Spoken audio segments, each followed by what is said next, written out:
I'm Michael Duehrssen. I'm on the ER doc and now in wound care with Dr. Caputo. I'm Dr. Cotter. Several people out there already know me, but primary care physician here in Grand River. Dr. Duehrssen and I have kind of worked loosely together for about 7 years. So he sees them in the ER, sends them to me. I see them in clinic, send them to him. All right. So as you know, we just got back from Ukraine, so we thought we'd take you through our what we did over there. But I thought it was important to spend the first 15 or 20 minutes, I don't mean to bore you, but a little bit on the history. And this is kind of history that we learned over there and history that I kind of dug up. Because you listen to CNN, you listen to Fox News, Wall Street, whatever you want to listen to, Washington Post, BC, the European news agencies, and you get different stories. And so I was just going to kind of go a little bit through the history, and hopefully it makes a little more sense to you. Please stop us at any time. You can ask questions. And then later on, I'm going to turn it over to Heath too. Okay. Heath hasn't seen these slides. So he got back from Ukraine and then went on a family vacation that was much needed. And one of his boys went on, just left for a mission. Yeah. That too. So, Yeah. what we figured out when we got there is Ukraine's kind of a complex situation as far as when you start talking to the people who live there, how many different languages they all speak, and there's a reason for that, depending on which part of Ukraine you're from, and what you get a sense of very quickly is that it's complicated. We met almost everyone that we met that were Ukrainian had family members living in Russia, who had sister-in-laws that were Russian, or they themselves lived in Russia, or even though they were Ukrainian, they spoke Russian at home. That was a language that they considered to be their primary language was Russian, even though they were proud Ukrainians. And so it's really not a cut and dry picture. It's not like, well, you're from Russia, you're from Ukraine. It's much more convoluted. It's almost kind of a argument or a fight that broke out amongst cousins or close family members. And so we're going to get into that.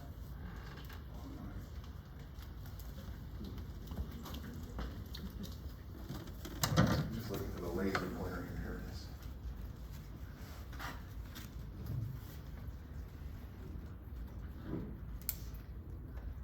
All right, so when we first figured out we're going to Ukraine, it's like, where is Ukraine? I've been to Europe, but I had an idea where it was, but I really didn't have that good of an idea. So we've got Belarus here, Poland, you got Hungary, right there, you got Romania, and it kind of surrounds Ukraine right here.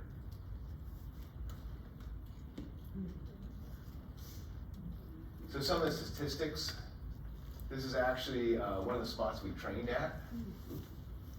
I hit something there, I lost it, there we go. We trained up in these trees over here in this government building that we trained at. But there's 44 million people there. It's the second largest country in basically Europe after Russia. Ukraine and Russia supply 1/3 of our wheat, which is huge. And so we're going to start seeing wheat problems. Probably not in the United States, I don't think. But we will see corn supply. 20% of the world corn supply comes from Ukraine. 50% of the world's sunflower oil comes from Ukraine, including a lot of nickel, copper, iron, neon, palladium, and platinum, which is often used for computers, chips. I just want to say real quick, since we have a couple of quasi-professional photographers in here, almost all these pictures were taken with just iPhones or cell phones. Whatever. I'm not joking. Don't you Don't be sitting back there thinking, that's out of focus. In some of the pictures, my wife is still in Ukraine right now with my daughter. I'll get into that now. So I'm a little concerned with their safety. But they sent me a bunch of pictures and somehow they're blurred. Excuses. Yeah, excuses. So right now, Putin's made out to be this horrible person. And maybe he is, maybe he's not. I'm just going to try to show you a different side. And some say he's like Hitler.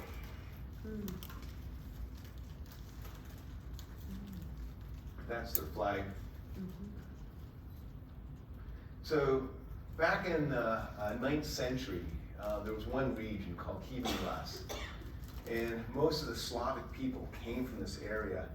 And still, the Russian people, still their roots, they come back to this Grand Prince of Vladimir, who was ruler of this area between 980 and 1015. Most Russians and Ukrainians derive their lineage from the Slav state. And even this name for Putin and Zelenskyy, their first names are derived from this prince. Most of the time, Ukraine was ruled by leaders who were part of the Soviet Union. It was very powerful in the 1900s. There's only been 2 times since 1991 that's been independent. In the 1600s and the early 1900s, it only had just a brief times of independence. Otherwise, it's been ruled by Russia. Even Poland at one time ruled Ukraine. Ukraine was one of the 15 Soviet Union's republics. In 1991, with the fall of the Soviet Union, multiple states emerged. And at that time, it was still extremely powerful. It had most of the nuclear weapons for Russia was situated in Ukraine. And this is what it had. It had 176 intercontinental ballistic missiles, 1,249 nuclear warheads, 44 strategic bombers, 700 nuclear-tipped cruise missiles, and 2,000 tactical nuclear warheads. And that was in 1991 when it broke away. And you can imagine Russia did not want Ukraine to really break away with all this nuclear warheads. So they came up with the Budapest Agreement. And the UK, US, Belarus, and Kyrgyzstan all signed this agreement. And basically what this agreement said is that Russia gave Ukraine its sovereignty, and to protect that sovereignty, in return, Ukraine returned all its nuclear warheads back to Russia. So this was the 4th president since 1991 for Ukraine, and he served 2 terms. And unfortunately, he's heavy-handed, corrupt, and very pro-Moscow. He was supposed to join the EU with Ukraine. I don't know if some of you remember this, but he decided not to. He decided to side with Moscow. And he took $15 billion from Moscow and became really a puppet for Moscow.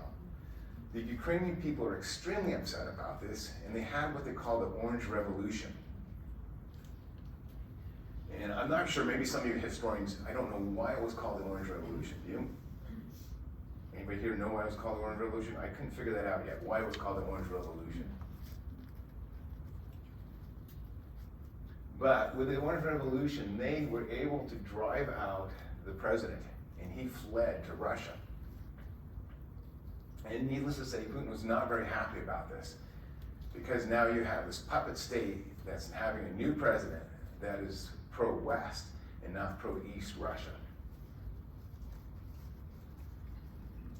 Russia at that time had a lot of bases in the Crimea with this puppet president. And I'd like to talk a little bit about the history of the Crimea so you kind of understand a little bit more. In 1954, Soviet leader Khrushchev transferred Crimea from Russia to Ukraine. And he thought that if he could transfer this to that republic, one of the 15 republics of Russia, that there'd be stronger ties with the other republics in Russia. So he transferred this property to the Republic of Ukraine, which was a Russian republic at that time. In 1991, Crimea joined Ukraine, however, it had special ties to Russia, having many of its military bases there in 1991. And it continued to have military bases. And then when the president left in 1914, it was concerned about all those military bases in the new government that was more pro-West. So many in Russia felt Crimea should have not been allowed to join Ukraine. When President Viktor Yanukovych fleeing to Russia in 2014, Russia began to seize its belongings in Crimea because it had all these military complexes there. It didn't have nuclear, but it did have the military complexes. On March 16, 2014, Crimea voted to be part of Russia. And this was a very controversial election. On one hand, Putin says it was legitimate. On the other hand, Obama said no, it wasn't legitimate. So you can see the tension growing in. They said this is a bogus election, the United States said. But Russia said now it's ours. Crimea is ours because they elected to be part of Russia. Then, so there's a Crimea down here. Now you have the Donbas region. And there's a lot of Russian-speaking people and Russian people in the Donbas. Russian-backed terrorists seized the Donbas region on July 17, 2014. And, July 17, 2014, Malaysian airline flight 298 was shot down by these militant groups. And when this plane was shot down, Ukraine really took a stronger role in to try to push these militant groups out. But Russia was backing these militant groups. And no one, unfortunately, survived that plane that was shot down by this militant group. So right after this militant group shot down the Malaysia flight, Ukraine started to push back in the Donbas area. Russia started coming into the Donbas area. And then internationally, many countries got involved, and they came up right away with a Minsk agreement in which there was a ceasefire, military withdrawal of Russia, and elections were held in the rebel areas. And actually, these elections never happened. Still 8 years. And so you still have these rebel groups in this area with Russian-backed rebels. It's that Ukrainians been fighting. So not only is there a land dispute, there's a huge ethnic dispute over Ukraine. In the 1700s, Catherine the Great started to bring Russians into the southern Russia, down into Ukraine. And then in 1930, Stalin, there was a huge famine in Ukraine. Instead of all the food that the people were able to grow there, Stalin moved that food north to the other Russians, and millions of Ukrainians died in that famine. So between 1932 and 1934, it's estimated that 4 to 6 million Ukrainians starved to death, even though there was plenty of food there. The mandate from the Soviet Union was that 40% of the harvest had to go to Russia. They got most of their wheat from there, so there's really gruesome pictures of basically just starvation. But 4 to 6 million people, so let's say 5 million people starved to death and between 1932 and 1934. And then after this starvation of the people there, then Stalin started moving more Russians back in to Ukraine to repopulate Ukraine. So now you're getting all these Russian people that 1 in 6 Ukrainians is an ethnic Russian right now. And 1 in 3 speaks Russian as a native language. As a matter of fact, I didn't meet anybody that didn't speak Russian. So really it kind of depends on your age, because if you grew up in the era of the USSR, everything was in Russian. There were a couple of very nice lawyers who served as translators for Dr. Duehrssen and I. They were husband and wife, Vladimir and Victoria. And when they went to law school, everything was in Russian. So back during the USSR days, if you were going to do any higher learning, any of the official stuff, it was all in Russian. And to this day, they speak Russian at home. Now they fled eastern Ukraine where they lived, and they were in western Ukraine with us, but they said, no, Russian is what we speak at home. The Ukrainian doctors that we worked with, all of them told me, all of our reference material is in Russian. It's just Russia has a much greater reading audience and much more political capital, so if you want to get good reference books, they're all written in Russian. So pretty well everyone speaks Russian. After Ukraine broke away in the early 90s, and then after they lost Crimea, then they really started pushing for Ukrainian to be taught in school and become the quote-unquote official language. But if you're older than about 45, your default language is Russian.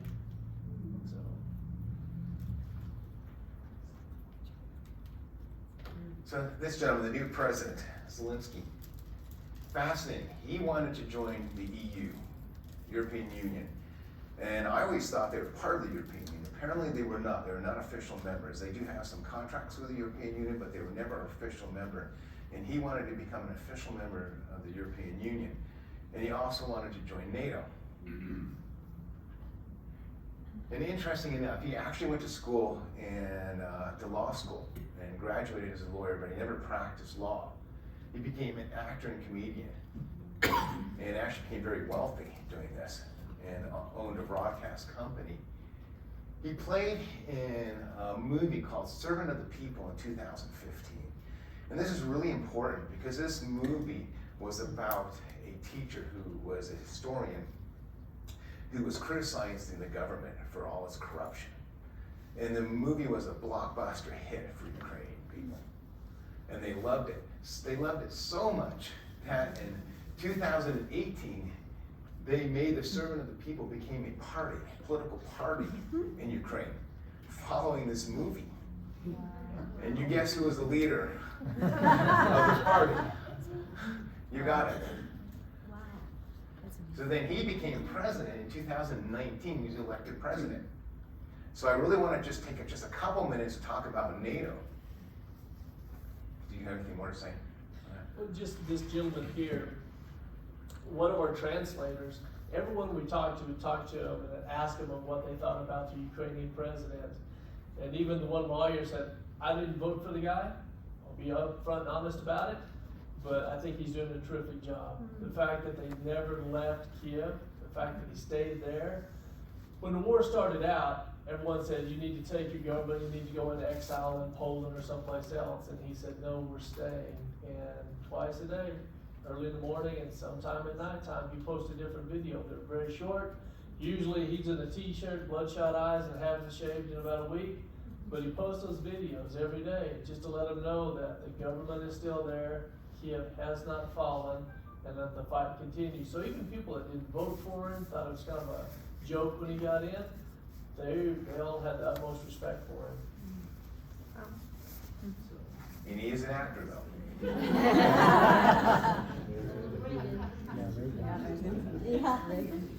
Article 5 of NATO says the parties agree that an armed attack against one or more of them in Europe or North America shall be considered an attack against them all. So it was signed right after World War II on April 4th, 1949. Right away following that, Russia designed the Warsaw Pact. And it basically said if you attack any of our satellite countries or us that are communists, we have the right to attack back. And these are the countries: Poland, East Germany, Czechoslovakia, Hungary, Romania, Albania, and Bulgaria. And that was an official signing of it, even though it came right after the NATO signature. It actually was in 1955. The problem is when the Berlin Wall fell in 1989, and you had Germany becoming one country, East and West. Now, which pact was going to join? Was going to join NATO or Warsaw? And this was a huge contention now. So Russia said that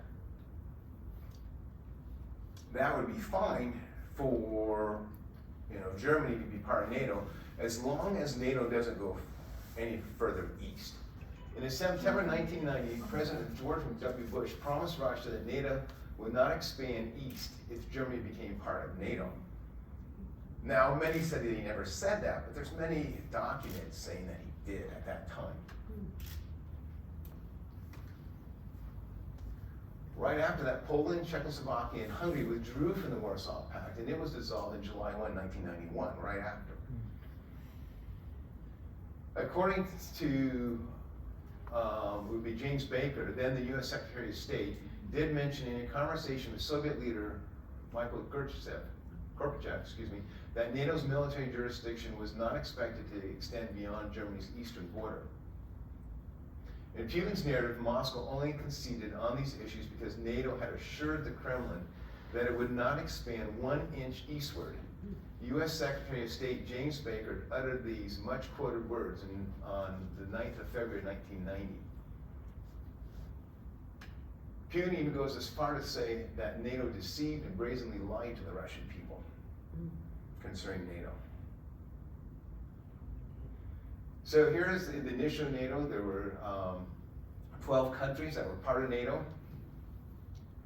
And then in 1999, Poland, Hungary, and Czech joined NATO. Even though the Warsaw Pact was abandoned in 1991, NATO continues to expand. In 2004 to 2009, 9 more countries joined NATO. And a lot of the countries have nuclear weapons.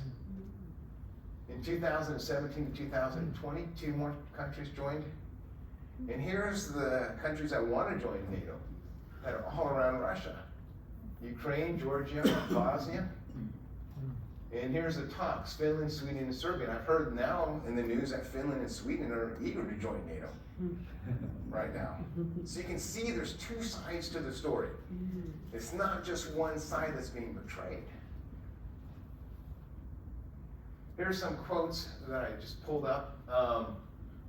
Putin's last friendly warning, this is 2007, he said, NATO has put its frontline forces on our borders.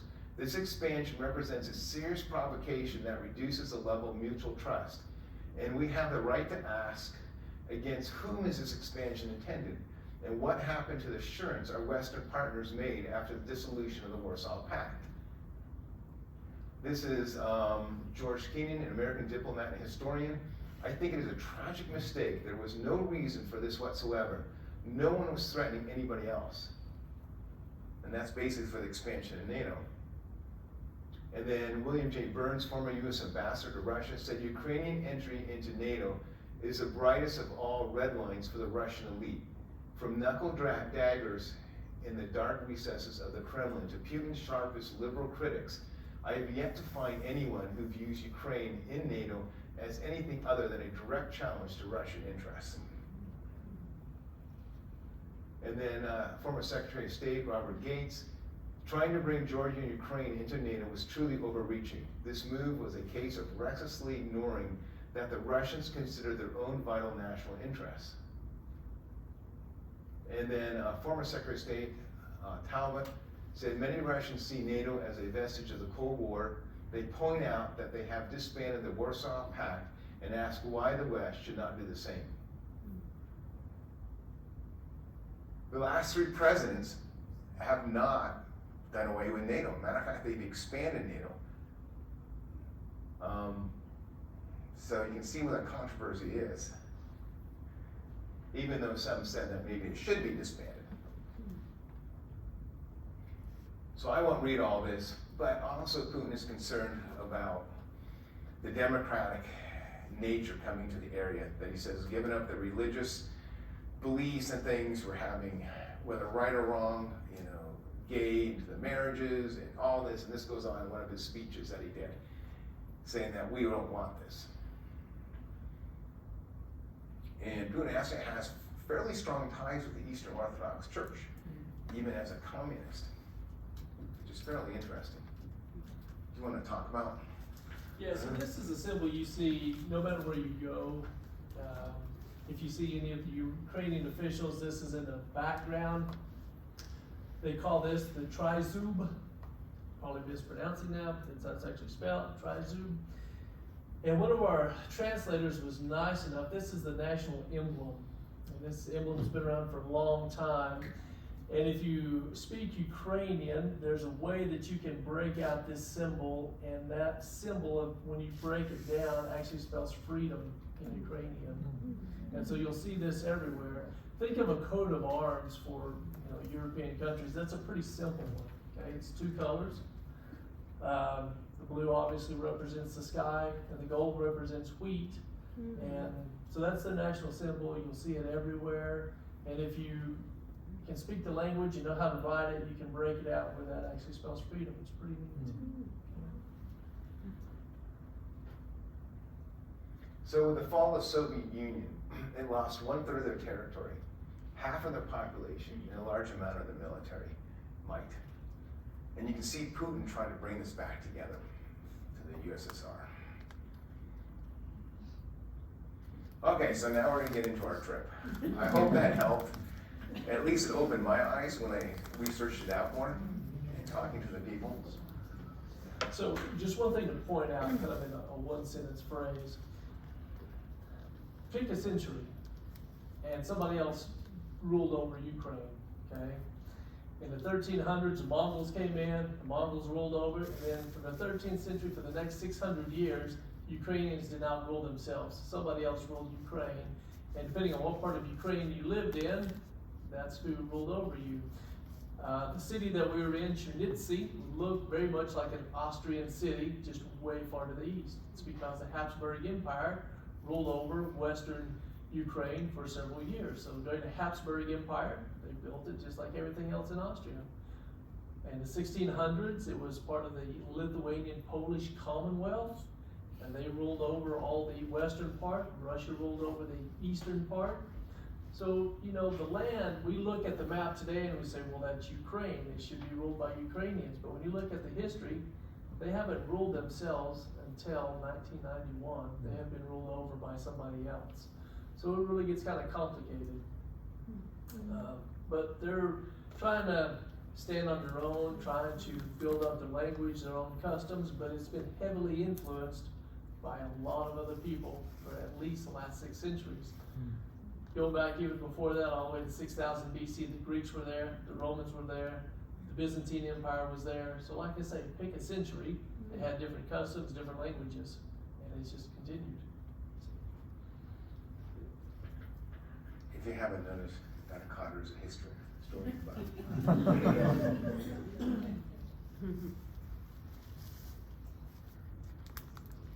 So in 2004, I got burned out of medicine. I was working in Cortez, Colorado, director of the ER. I was there for 14 years. I kind of got burned out. So I started a Bachelor of Science degree called International Rescue and Relief. And it's where we train students to go around the world doing disaster work. And so 2 of my students, I just pulled this off the other day from the internet. It's still going strong there. But 2 of my students, Brock and Corey, have graduated from that program, and they have started their own disaster company, Gideon Rescue Company. And last year they responded to 18 disasters internationally. And their actually company's starting to get fairly large. They're getting jets even transporting to different places. So I get a call Saturday morning at 5 in the morning, forget Ukraine's 8 hours ahead. And they say, hey Doc. I said, oh Corey, what are you doing? Call me this early. He's like, hey, you want to come to Ukraine? No. It's in a war. I don't want to be in Ukraine. I've got another disaster, not Ukraine. He said, yeah, we're in Ukraine. We're in Lviv. And we're giving out religious literature, and we have a team that's working at the railroad station. They have pop-up medical tents, and we need some help. Can you come on over? I'm going, no. And so I really started thinking about it, and I said, well, maybe I can. The next week I was going to take off to be with my daughter. I only have to work 2 days, and 1 day in the ER, 2 days in the wound clinic. And I thought, what if I get my partners to cover? So I said, let me think about it. So I started making phone calls, and sure enough, my partners are gracious enough to cover. And then at the last minute, Heath said, yeah, can I come along? And I didn't know Heath that well. Yeah, we transfer patients back and forth. But I really didn't know Heath that well, but sure, come along. And then my daughter, who is over at Weimar University, this is Lviv, this is where the team was, the border of Poland. And Lviv's been bombed quite a bit now since then. And we actually have another team that just went in 5 days ago, a team of 10 are right out there right now in the bombings. And we have 3 in Kyiv, sorry. They're there right now. So my daughter is part of the psychology program at Weimar University. And so she definitely wanted to come. And then I didn't even know it, but they were putting a team together to come. And so we ended up teaming up with Weimar University, and they brought 1 professor and 8 students with them. And they got a lot of criticism. Why are you bringing college students into a war zone? And the whole school's up in roars about this team going. But the president said, go ahead, which I was surprised. This is my daughter and I. This is one of the blurry pictures. And Heath and Grant, he's lives in Grand Junction. He's an engineer down there, mechanical engineer. He's actually dating my older daughter, who's currently in Africa leading a team. And he said, yeah, I'll go. And Perry actually is a picture. Do you want to explain what you're doing there? It's a very crude way to secure the airway if needed. So if you're having a lot of oral trauma and swelling and you're having a and a patient is unconscious, preferably unconscious, you can actually take a safety pin, pull their tongue out, put the safety pin through it, and you can pin it to their shirt or to the collar. Say no more. So this is a trauma class that we're teaching to a couple of military units. This is not what you would do in the emergency department here. But we taught them how to do chest decompressions, needle thoracentesis and stuff like that for penetrating injuries to the chest. Because when you shoot at somebody, what do you shoot at? This area right here. So the chance of you collapsing a lung is very high. And so we kind of did, we'll get into the trauma training later, but that's what that picture's about. So Yeah. You don't use this technique, Venus? Not ever. It's a new type of tongue piercing. And it also keeps the tongue out of the way. We don't have a license to pierce tongues. So they don't have a license to pierce tongues. So we headed out from here, and we went to my parents' place in Denver. They're 20 minutes from the airport right there. And here we are at 2 o'clock in the morning, and the hospital and Giving and Caring, Caring and Giving was gracious enough to donate 12 boxes of medical gear, large boxes of medical gear. And also the pharmacy at discount, thank you, Nancy, gave us at cost all the medications. We had like $4,000 worth of medications to bring over with us. And so here we are still reorganizing at 2 in the morning. So we left here, I don't know what time we left here, sometime Thursday night, 'cause we both had clinic Thursday. So we worked till clinic was over, we go to his house, we pack up 12 of those totes that are, there they are. And we left, drove there. He had some more stuff delivered to Denver because it couldn't be delivered here, so we had to get there, repack everything. Just enough time to leave there, go straight to the airport. This lady standing behind the counter, very, very sweet. Because at 3 o'clock in the morning, we show up to catch a 4:30 flight. And this is what we had to process. And so she kind of looked at that, she looked at us. Michael explained why we were there. She smiled, she got on the radio and said, just 1 minute, called in several more people, and they got us through, we made our flight. Wow. But as soon as she found out why we were going, she's like, all right, give me a minute. And she called up 3 or 4 more people to come and process us, get us all through. It was gonna cost us $3,000 extra, and they got it down to $1,000. Wow. So it was very nice of United Airlines. Yep. This is my wife here, and we had a person join us from Oregon, She's a nurse an ER nurse. in Oregon. So And she heard about our trip and wanted to come. that is where we actually met. 3 o'clock, and she was like, "Are you guys?" We're like, "Yeah." You know what you're getting into?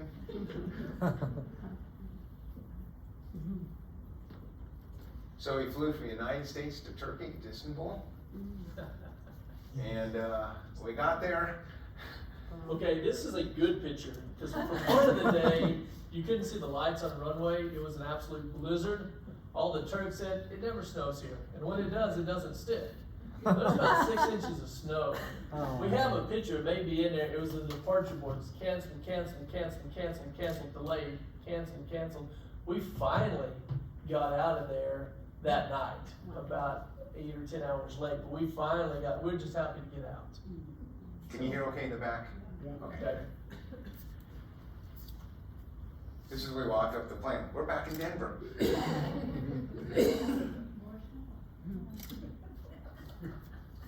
Yeah. There you go. That's the flight.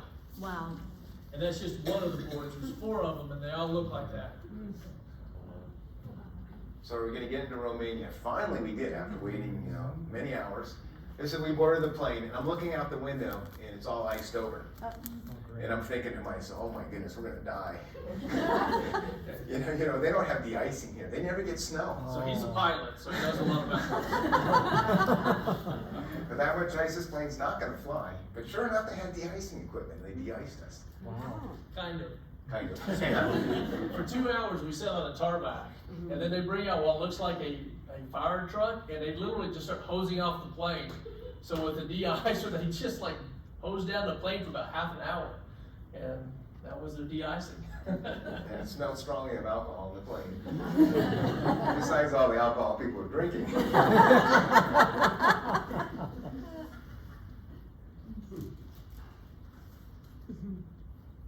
So here we are flying then from Istanbul to Bucharest, the capital of Romania. And we arrived there. And sorry, these are my pictures from my wife. Go ahead. Anyway, so we get into Bucharest, and it's about midnight when we get to Bucharest, local time. And they were wondering who these people are with all these trunks who don't speak a lick of Romanian. Anyway, so we started explaining what we were doing, and then they wanted to open the trunks, so we started opening them, and they started going through them, and they were perfectly happy till they hit all the medications. Oh. Once they hit the medications, all of a sudden they wanted a detailed, itemized list, who we got it from, how much it cost, and they asked us where we got it from, and we told them. They said, well, where's the receipt? We said, we don't have one. They said, did you steal it? We said, no. They said, well, then where's the receipt?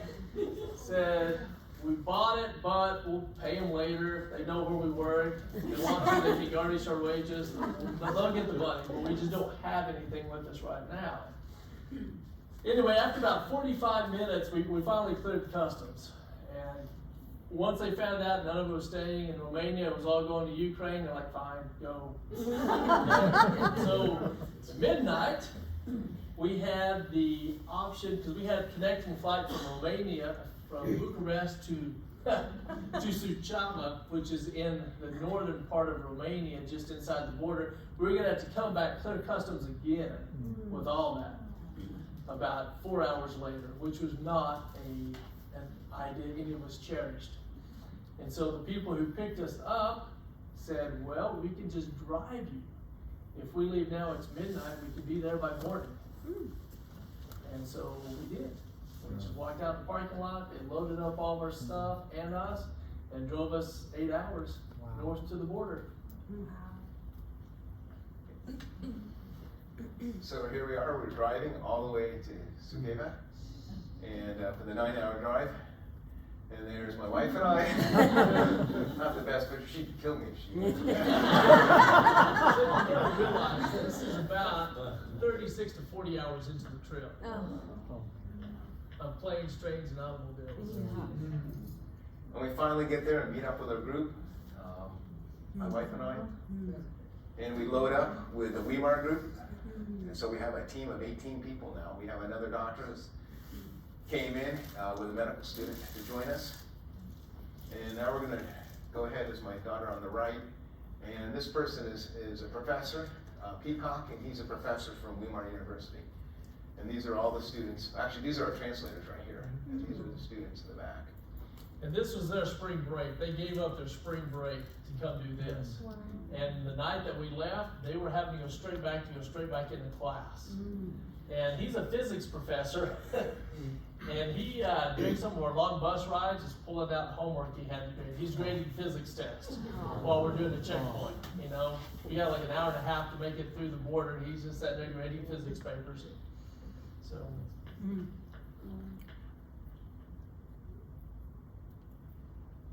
So we went to Suceava. Now we're going to go ahead and we're going to go into Terniste, across the border. So here's where we're going to be headed right here. And that's the area we did a lot of our work in, this whole region right here. And at this time, this is the 3rd week into the war. This is where Russia's invaded. And this is all the oranges where it's bombed. And that's where we're going. Wow. They just bombed the airport 50 miles away from the city we're going to of 300,000. So you can imagine that we're coming up to the border, and you can imagine that we're feeling a little anxiety as we're coming up to the border here. And this is the U.S. State Department travel advisory. It says no Americans should be going in. And basically it says there's a lot more to this, that you're on your own. You're not supposed to take pictures. You can get arrested. I did snap one shot. So they ask at all the checkpoints and all the border crossings, do not pull out your cell phone, do not take pictures, and don't take selfies with the guards. So they just said, and they were honest, they said, when we go through these checkpoints, put your phones down. don't take them out, don't let them be seen. So we really don't have any good pictures of the border crossings. Yeah, they don't want to get these pictures in the hands of the Russians. So when we crossed over, There you go. There's your store, just inside. Yep. and the lines on the other side for the refugees coming out was really long to process it. And I need to say now that they have about, in this town, city that we're going to, they have 200,000 refugees. And most of the refugees feel this is a safe area, so they don't want to cross the border. And so when you're doing a border crossing, all the men that are 18 to 60 cannot leave the country. That's a law. And so you got these long lines, and you'll have ladies with 3 or 4 kids holding what baggage they can, kind of scooting their bags along as they're trying to keep up with all these kids. And they're long, long lines of very elderly and very young mothers with lots of kids. And they're just trying to get across. And this kind of deja vu, I've been in a lot of tight spots before. Venezuela in 2007. Chavez personally ordered my arrest and the 35 Americans I was in charge of down there, and we were in house arrest for 3 weeks. It got so bad that the President of the United States, Bush, at that time was getting reports on us every morning. I would talk to the U.S. ambassador. He said the State Department and the President is getting reports every morning. And at the end of our time, he said that the Pentagon is being involved and they're sending a task force carrier and warships down. Most of you didn't know we almost got in a war with Venezuela because of our group down there at that time. But luckily, Chavez decided we weren't worth a war. Let us out of there. And I've been in Nicaragua, had AK-47s put in my chest. But all these flashbacks now are coming as we're going across this border. Are we really doing the right thing? Going into a war, war country, and now I got a bunch of college students with us too. And we're trying to think, how we're gonna get out. I called Nathan Quick, and he's a friend of mine, and he has an NGO, and works in Thailand, and works in Myanmar, and he works on getting people across the border in very dangerous situations. And so I asked if he would be willing, sorry, it's my phone. What's your wife? She need to put that picture up.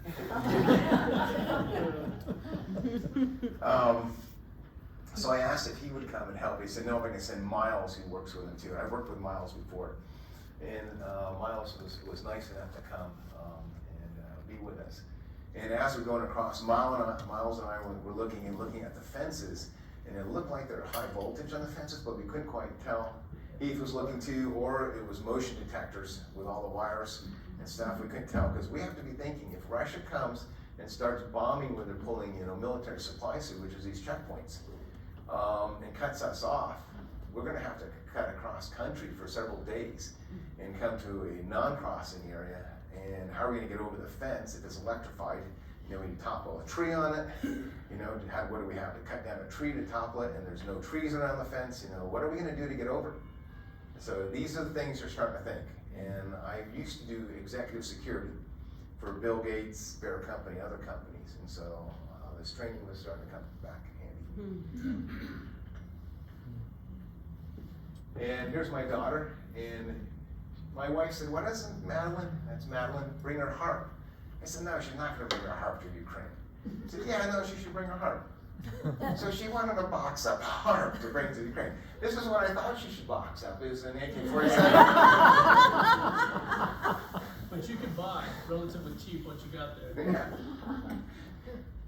But she brought the harp. Mental health is really needed with the refugees. You can imagine they just left their home. They basically have their backpack and maybe something to carry, just like you would go on the airplane. You get one carry-on bag and one personal bag. And that's what most of them had. And what do you bring? We talked to these doctors, this doctor here, and he said, put it into our car, all I had is my bag. Each one of my family members had one bag. And they have a nice home. And so what do you bring?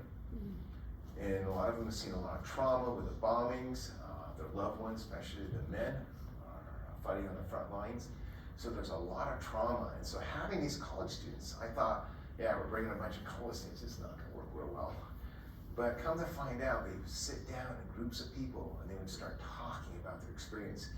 And these Ukrainians wouldn't open up until this college students would start talking to them, and they start crying, and they start opening up and telling their experience. And my daughter would play the harp. And I think a lot of the Ukrainians, they didn't want to talk about their problems to the other Ukrainians because everybody's in the same boat. They all lost homes, they all were refugees. But you brought somebody from outside there who was just an outsider, and all of a sudden they were willing to open up and talk. And I kind of had the same thought. When we crossed the border, I thought, we got about 8 people too many here. And really by the end of it, I think they probably did more than we did. Yeah. So, it was really amazing watching these college students sit down one-on-one in small groups and just talk. And they're just psychology, students. This is Dr. Yuri, he's a psychologist, psychiatrist, sorry. There. So here we are, and the first day that we're there, we got some sleep. We're gonna head out to an Adventist camp that's here. And Romania is down here, so we're going more into the interior. And again, I'm starting to think, how are we gonna get out? If we start getting bombings, how are we're gonna have to cross by foot, almost 60 kilometers. And, potential enemy territory if they start putting parachute down, you gotta start thinking about these things. So everyone had a go pack. We had radios, we had an inReach, but what good is an inReach? You pop it and they say, yeah, these people are in trouble. In Ukraine, no one's gonna come after you, but at least they would know where we were. So we kind of started thinking about all this. And then, has anybody seen the movie Free Burma Rangers?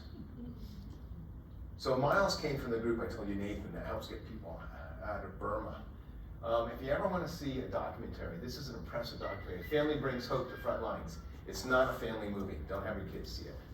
It's pretty intense, and you can rent it. Anyways, Miles works with the Free Burma Rangers. They're Christians, and they're armed Christians, and they go in to get people out of war areas, and they will not fire upon the enemy unless fired upon. But it's a very intense. But it was nice to have Miles along, constantly thinking, how are we going to get out of here if the Russians attack? And as we're driving out of that camp, every few miles, every several miles, they've put barriers for tanks. They've got soldiers. You don't see soldiers here, but they're behind sandbags, and they're getting prepared. And we finally arrive at this Adventist camp, and they had about 200 refugees. at the time, when we got there, they had 120, and then they took in 150 3 to 17-year-old orphans from all over Ukraine in about 3 days. So they went from 120 to 270 in a 3-day period. Yeah, they took 150, actually 51 when we were there, and then at the end they took another 100 orphans. And so they're feeding just under 300 people 3 times a day, so 1,000 meals a day that you're preparing. And you know, they needed blankets, they needed pillows, you name it, they needed it. The guy who runs this camp, this is a picture I took one night when we got back. It's everybody sitting down to eat. And it's nice and warm inside and very cold outside. And if you're wondering what we're eating borscht. This is a Ukrainian doctor. He was actually in the Ukrainian military in 2015. And it's kind of like Christmas Day for him, so this is where he popped open all 12 of the chests and started breaking everything out. So. And thank you again, Grand River Hospital. Yes.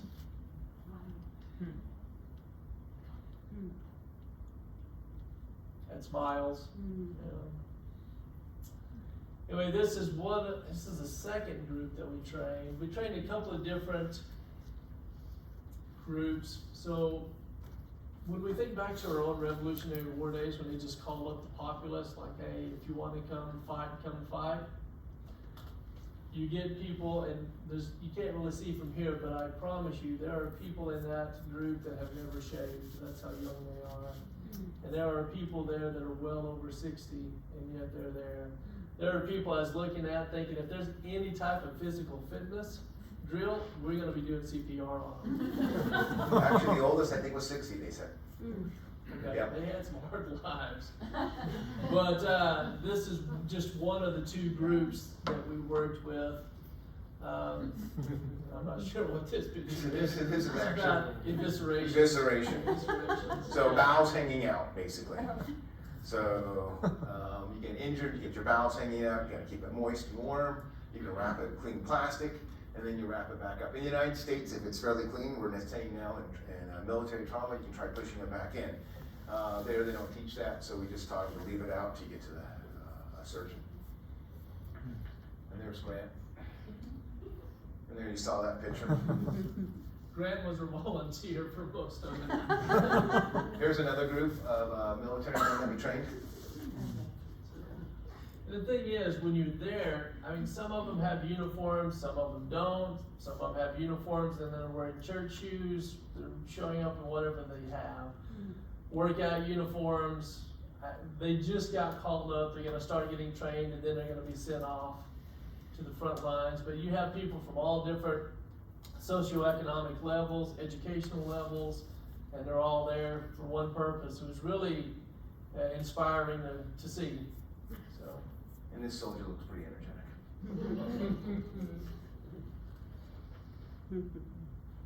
So one of the things we would train to is to go up and how do you do trauma ABCs real quick under fire, and to put some kind of rope or anything. We brought spools and spools of webbing for them too that I had left over from some of my trainings, and so we're showing them that they're having fun doing it too.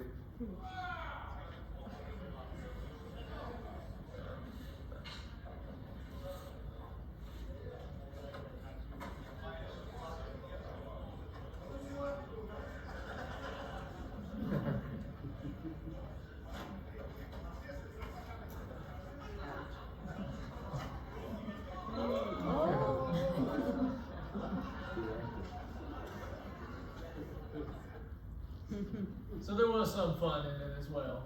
So. And the architect is just beautiful.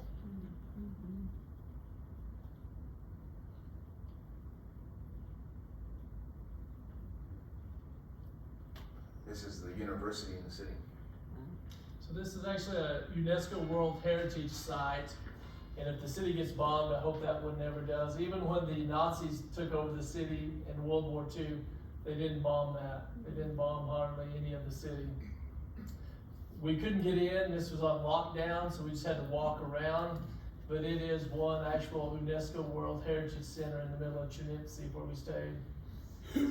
According to the people in World War II, Hitler ordered his troops not to bomb the city. It's just that. And there's memorials to World War II all over in Ukraine. You know, we don't see that in the United States, but all over there's memorials to World War II. This is just a typical street corner. One of the refugees, my daughter. And students were having games with the refugees, trying to interact with them. And they were blindfolding them and leading them.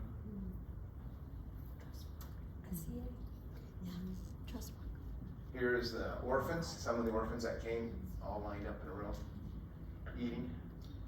Did you see how young they are? Very well behaved. We walked up and they were leaving, buddy system, walking side by side, just extremely well behaved. So it wasn't all the military we trained. We trained civilians too. We go to a town and we think we're going to train the military. The next thing you know is we just have all these females. And we have young men, ages 16 and 17, and all these women that are there. And they really want to know tactical first aid, because what if the Russians attack their village? What can we do? And the military and all these civilians, I mean, you've never seen an attentive class like that. I mean, no one's on their cell phone. I mean, they're asking questions. They're up there. They're participating. There's more military. Here's part of our group there, and our two translators. That's Miles. A lot of our translators were college students from Kiev who, of course, Kiev's bombarded, the schools were shut down, so they came and served as our translators. So we're very thankful to have them. Here's a tactical role. Some of the other things we are trained to, we are trying to do, tactical first aid, in advanced first aid, like needle decompression, tourniquets, how do you place a tourniquet? We brought over 100 tourniquets with us that we gave to the military. So how do you apply those? And to the civilians, and it was really hard to talk to the refugees too, they just come through traumatic things. And now we're talking about the Russian invasion here. But they wanted to know, and this is one of the things we talked about too, you know, what is the difference between cover and concealment? If you're in the bushes, is that cover or is it concealment? Can the Russians shoot through those bushes? Can shrapnel go through the bushes? You know, if you're behind a car and firing upon the Russians, is that safe? How many of you would say that was safe position? How many would say how many say it was not a safe position? It's not. It's safer than the bushes. It's not safe. The back of a car or the side of the car, if you're shooting over the roof, bullets will penetrate vehicles. And I've been a SWAT team member for 14 years, and this is, you know, law enforcement 101. You know, if you're going to shoot, where are you going to go? Behind the engine block. It'll stop armor piercing. Okay, the engine block will, but not behind here. So we start training the civilians there. If you start being under gunfire, you know, if you're going to get behind the car, you need to get to the engine block. Okay, that's going to be your, don't be in the car either. Get out, get behind the engine block. Now, concealment, yeah, they may not see you if you're hiding behind the car, but if they start shooting at you, you need to get there. And so we try to make it, you know, fun still for them, but yeah, this is serious. So what happens if you're running through the woods? There's a lot of woods around that area, and a Russian helicopter comes over, or a drone. This is FLIR. This is infrared with night vision camera. It's called FLIR. We use it in the United States. Law enforcement uses it. Fire departments use it when they walk into a home looking for fire behind walls. They pull out a FLIR now, and they can look and see the fire behind walls. So this is what they call FLIR. So Russian helicopters have FLIR, okay? The ground troops won't have FLIR as much, but the helicopters will. The drones may have FLIR too. So how do you avoid a Russian helicopter when it's flying over that may open fire upon you when you're in the trees? Because trees and bushes aren't going to keep you from this FLIR. They're going to see you. Anybody have any idea? If you run, they're going to see you. If you lay down on the ground, they're going to see your extremities. They're going to open fire on you, possibly. Make yourself as small as possible. Small, yeah. So what you want to do is you want to get on the ground, you want to curl up in a ball, as tiny as you can get, on the ground. So you look like a pack of sleeping animals. Now, if it starts circling you and starts looking closer, you may notice that you're humans, but a drone or a helicopter flying over, you know, they're just looking for military running, you know, or trying to take cover. And so by all of a sudden dropping on the ground, curling in a ball, you look like a bunch of sleeping deer. And so military have trained us that way too, for evasion. That's what you do. And so we're trying to train these people. This is some of the things how you can avoid, if the Russians do come in, how you can try to avoid them.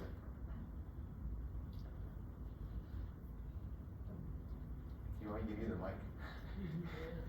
For a little bit. I'm going to let Heath take over just a little bit here. I've been doing enough talking. I'm not sure which one this training was. We varied our training when we were dealing with military age men or straight up military units. It was more combat trauma related. When it was just more civilian population, we still kind of did a head down approach. These are common things that can happen to you, and this is how you treat them. From, you know, foreign body removal in eyes to nosebleeds and just kind of a top down splinting, just various things, because it's a war zone. There's not a lot of secondary options when you get there, so you have to kind of take care of what you can. This is Miles showing them how to move people, how to do various different carries. We try to make it fun. We did a lot of adults, but once in a while you grab a kid and just get everyone laughing. They all enjoyed it. This is a training that we did. Actually, this is the main civic building in that town. This gentleman on the lower right in the scrubs, it's our Ukrainian doctor and our translator. And these are just townspeople that showed up. They kind of wondered what we were doing and wanted to know if we would train them as well. So we did another one.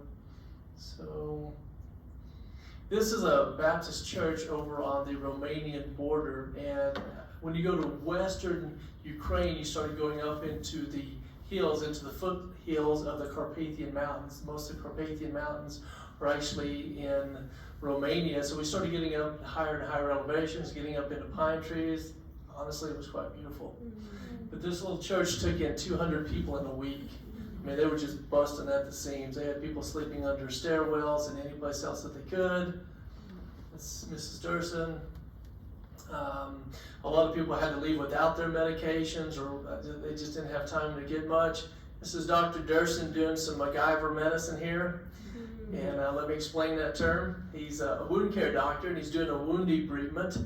But when it was time to do that, he came down and said, hey, I got to do a wound debridement. What do you have? So we just kind of started putting all of our stuff there on the table, kind of picking and choosing of what we could use and what we had.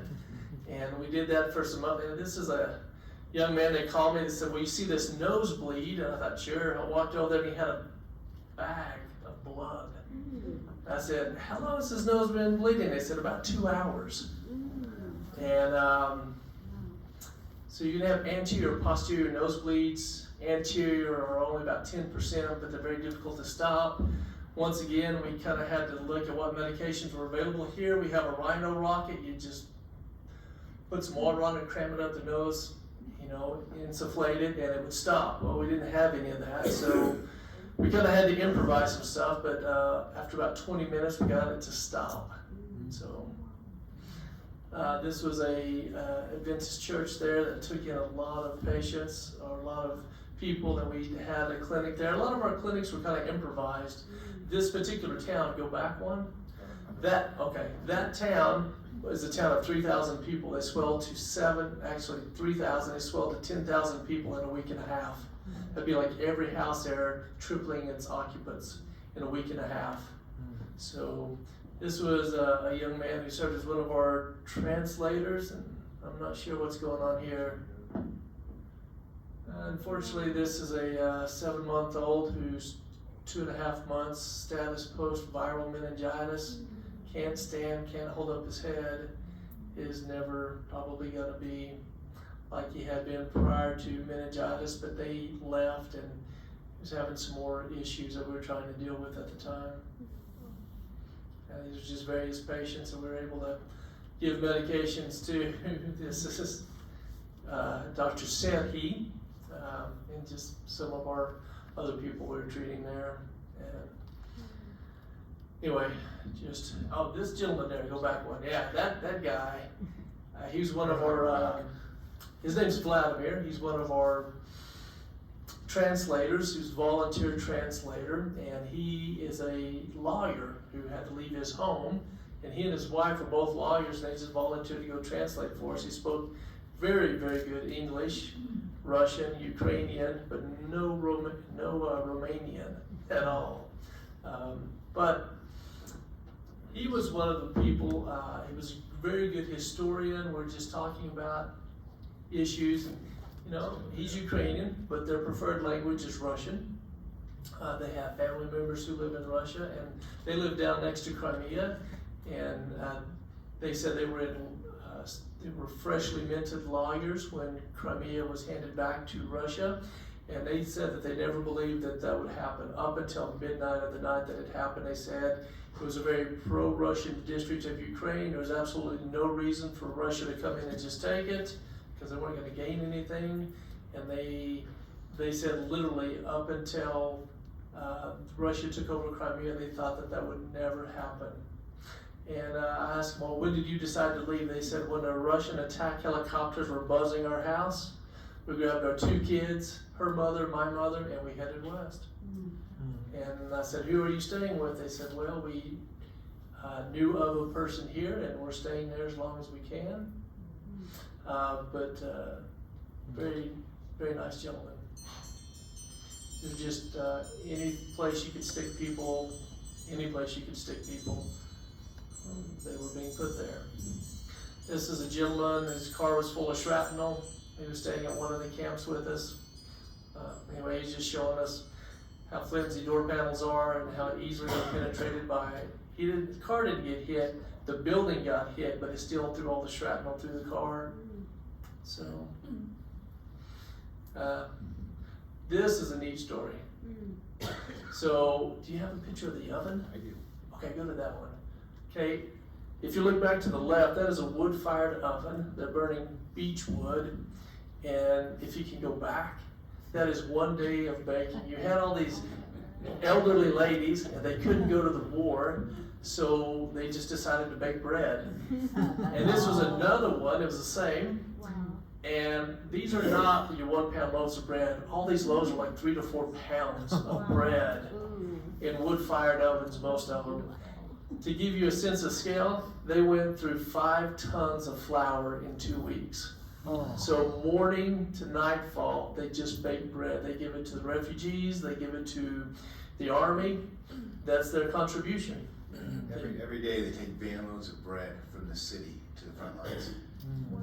And that's what they weren't told to do that. They just started pulling together, and that's what they did all day, every day. And it's very delicious bread. One of the gentlemen that was taking the bread, we were actually staying in their home. They have a brand new home, they never lived in it, and they let us stay in it.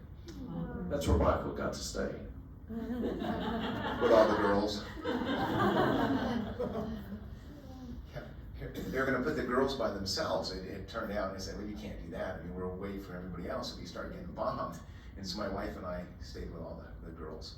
So needless to say, I never got the bathroom. In a house with showers. Which I hardly saw.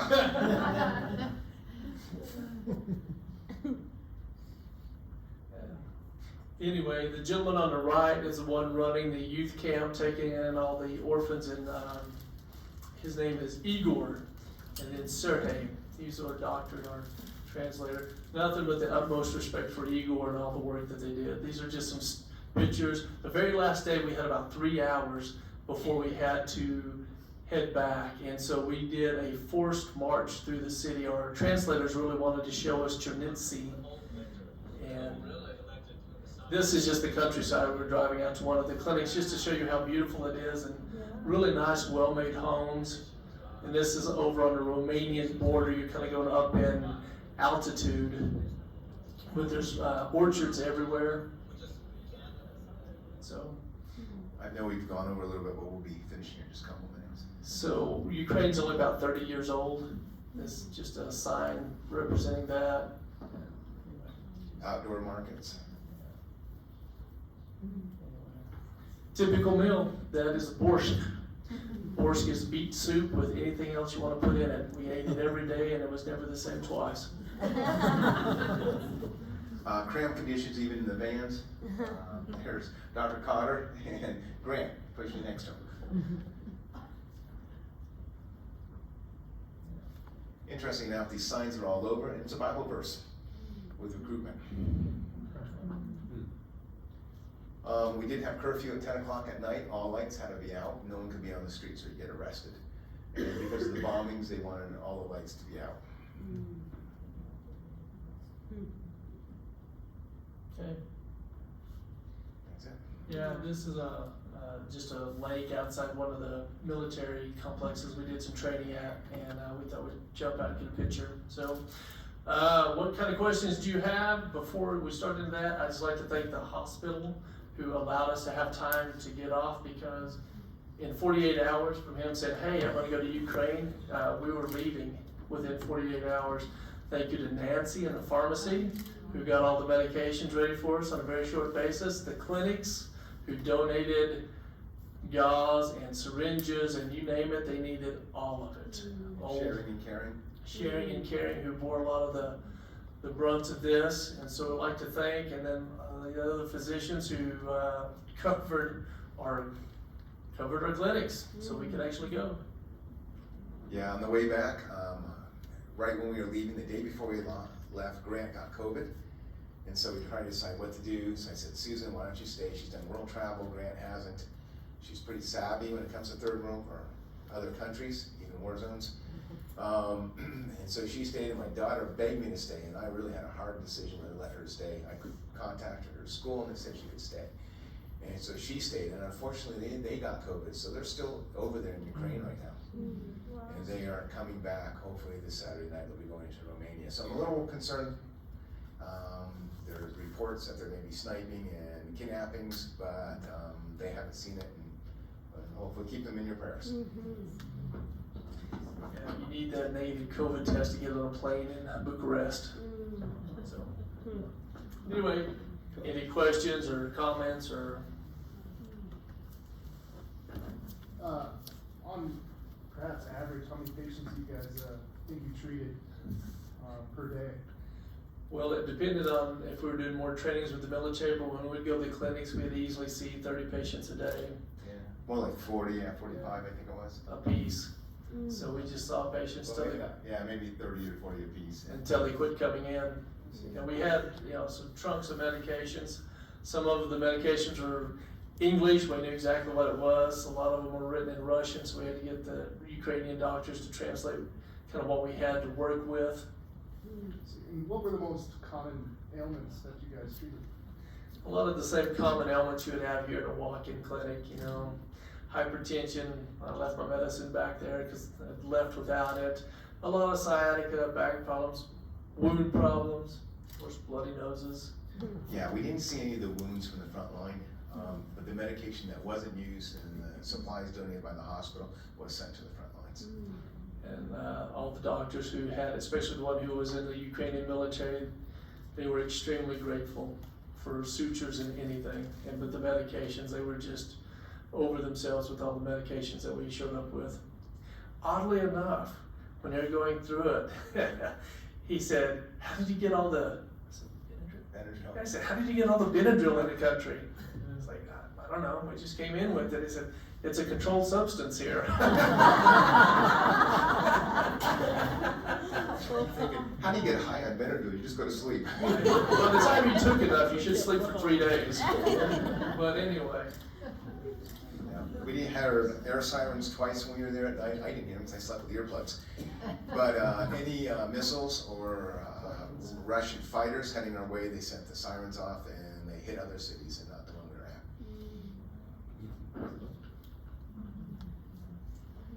Yes, ma'am. What was the Bible verse they used to recruit? It was something in Psalms. I kind of translated, but I don't remember off the top of my head other than it was from Psalms. Do you? I don't remember what it is. I was going to look it up when I got back. I'm sorry I haven't had a chance. Yeah.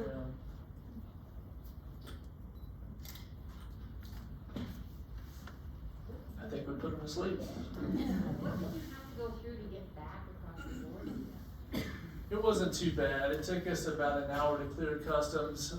If you hit them about midnight and it's really cold outside, they don't spend as much time looking at your passports. It was kind of unnerving when they said, "All right, pass all your passports up." You'd give them to somebody and they go disappear into another building and you're like, "That's my passport." Yeah. But they always brought them back, thankfully. Wasn't too bad getting out. And then it was just, there's no way to make it from where we were back to here in less than about 48 hours. So. One of the big things you got to be careful about, especially with third world travel now, and I used to teach this a lot, security in international travel, is complacency. You get there and you start letting your guard down. We did here. It seems safe. Yeah, you see the military all over the place. A couple of air raids at night and there's curfew, but it starts feeling safe. And you have to be careful of that. The other thing is routine. As Americans, we're predictable, very predictable. We do the same route, we go run the same route, we do the same thing. Terrorist groups, robbers can pick you off and very easily. So you need to vary your routine when you do overseas. I was gonna ask that, at any point did you genuinely feel like your life was in danger? Only from the roads. Yeah, we did it. I mean, there was definitely a lot of apprehension. We were in a war zone. Sure. And it's easy to get complacent and say, "Oh, it's safe here." Just like the people. I think the people, the Ukrainians in that area, we're not going to get attacked here. This is safe. Same with all the refugees. This is a safe area. But at that time, this is the third week into the war, Russia was pushing forward. And I expected, I really did, I didn't think we were going to get out of this place without having some kind of bombings. But it didn't happen, thank God.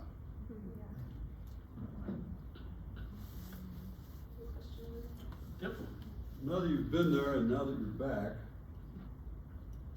is the general media coverage over-reporting, under-reporting, spot on? I don't have live TV, so I'm gonna. Miles went to the front along with some others. I've been getting reports back from Miles. He went to one of the clinics to help out. He thought he was gonna see a lot of trauma, and he was just seeing the day-to-day stuff. He said, you know, it sounds like Kyiv is totally bombed out, but he said a lot of Kyiv is standing. They don't see any sign of bombings. So I think some of it's over-reported. I'm sure there's sections that we see on the news that are just totally devastated, but he's been on Kyiv and they press more towards the Russian area. He said he hasn't seen the devastation that we're seeing on the news. So Miles was a paramedic who flew in from Thailand, met us in Istanbul, and he decided to stay. And so every day they make runs of goods from Chernivtsi to Kiev, and then they bring out wounded or anybody who's trying to leave who doesn't have a way. There's another question in the back somewhere. Well, I would just play with you.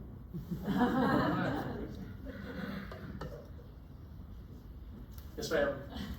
So we're here, and you know, we're not gonna go there and help. What do you see that we as Americans can do to help? You know, that's a really good question, because it's a conversation that Dr. Duehrssen and I had, because when we were there, they had to give us transportation, translators, place to stay. Now, we did what we could, but after a certain point, you realize that what they really need is they need medications. So Dr. Duehrsson's working with a group, or has contacts with a group, I think from Loma Linda, that's sending over medications and supplies, so they need that. And they need money. Like this one, let me say, Igor that ran that camp. I was at that youth camp, 4 different days out of the week that we were there. And pillows and blankets, and we all kind of helped chip in where we could to help buy those things. But when you're feeding 1,000 people, or when you're feeding 1,000 meals a day, that's a lot. And they're going to keep taking in more and more people. So I've got his contact information. I'm trying to send them what we can because it goes directly to them. And you know, when we were there, they did get a generator. That way, if you know, all the nuclear power plants go down, because it's a grid system in Ukraine, so the power provider may be a long ways away, but if they knock out that grid, knock out those reactors, then that part of Ukraine goes black. So Initially, we called Poland, and I called the Adventist Church, the headquarters of the Adventist Church in Poland and Warsaw, and said, we have a medical team that wants to come in, and they said, don't come. They said, our church members are holding 15 to 20 refugees apiece in each home.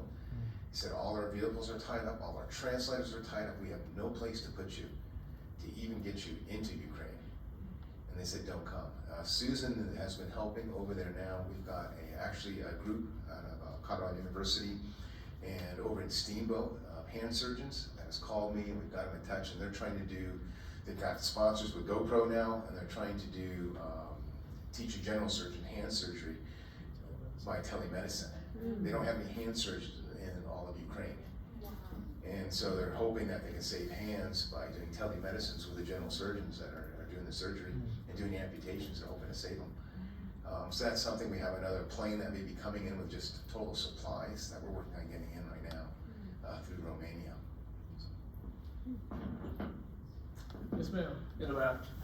If you were to send money, do they have the way of getting the supplies in? I mean, if So- they have the money, could they get stuff that they needed?